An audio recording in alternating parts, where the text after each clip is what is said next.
बिल्कुल उसी तरह। ढोलकपुर गांव, जहां हर गली में कोई न कोई महान किस्म का इंसान रहता था। कोई खुद को अंग्रेजों का जमानाती कहता था, कोई कहता था वो मोबाइल टावर से बात करता है। और इसी विचित्र गांव में आई एक अनोखी बहू फूलकुमारी। फूलकुमारी न स्कूल गई न कॉलेज, बस सीधी बारात में बैठकर ससुराल चली आई। पढ़ी लिखी नहीं थी, लेकिन हाजिर जवाबी में PhD थी। उसकी शादी हुई थी नंदलाल से, जो खुद भी उतना ही सीधा था जितना सीधा बेसन का घोल। और उसकी सास सत्यभामा देवी, सख्त संस्कारी, जिनके घर में रिमोट भी उन्हीं के इशारे से चलता था।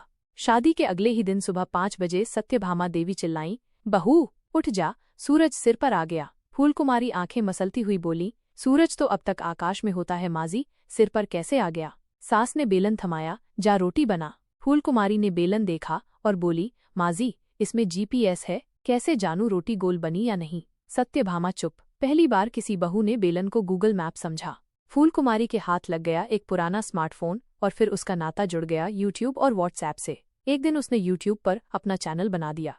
गांव की देसी बहू पहला वीडियो था, कैसे पहचाने मिर्ची में कड़वाहट और सास में जलन। वीडियो वायरल हुआ। गांव की औरतें अब रोटी बनाने से पहले फूलकुमारी के चैनल की सलाह लेती, और मर्द उससे छुप छुप कर सास विरोधी टिप्स सीखते। गांव की पंचायत में एक दिन बहुओं की स्थिति पर चर्चा हो रही थी। सारे लोग बहस कर रहे थे कि बहुओं को बोलने की इजाजत हो या नहीं।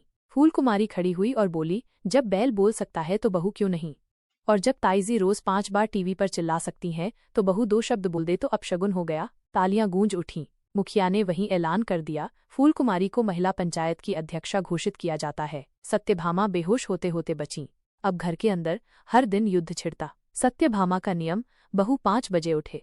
फूलकुमारी का जवाब, माँ जी सूरज भी स्नूज लेता है। सत्यभामा का नियम, सास के पांव दबाना बहू का धर्म। फूलकुमारी का जवाब, मैंने शादी की है, सेवानिवृत्ति की नहीं। घर के टीवी पर एक दिन रिमोट के लिए लड़ाई हो गई। सास चाहती थी रामायण, बहू चाहती थी तारक मेहता। अंत में हुआ ये कि दोनों मिलकर ससुराल सिमर का देखने लगीं, क्योंकि उसमें दोनों की जलन दिखती थी। फूलकुमारी ने एक दिन गांव में डिजिटल ढोलकपुर अभियान शुरू कर दिया। बूढ़े बाबा को सिखाया WhatsApp स्टेटस लगाना, पंडित जी को गूगल पे चलाना सिखाया, माइनस अब हर पूजा का पेमेंट QR से होता था। और सासू माँ को YouTube शॉर्ट्स पर एक्टिंग करवा दी। अब सत्यभामा देवी का वीडियो वायरल था।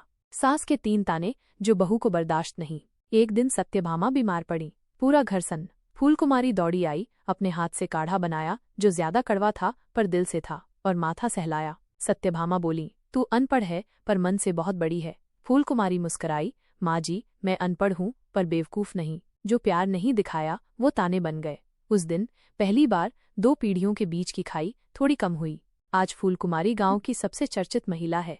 उसका YouTube चैनल लाखों सब्सक्राइबर तक पहुंच गया है। वो पंचायत में सलाह देती है, स्कूल में लड़कियों को बोलना सिखाती है, और अब उसकी सास उसका वीलॉग शूट करती है। और हर वीडियो के अंत में फूलकुमारी कहती है, मैं अनपढ़ हूँ लेकिन सोच में आजाद हूँ, और सबसे ज्यादा मैं हूँ ढोलकपुर की बहू जो अब पूरे देश की दीदी बन गई है।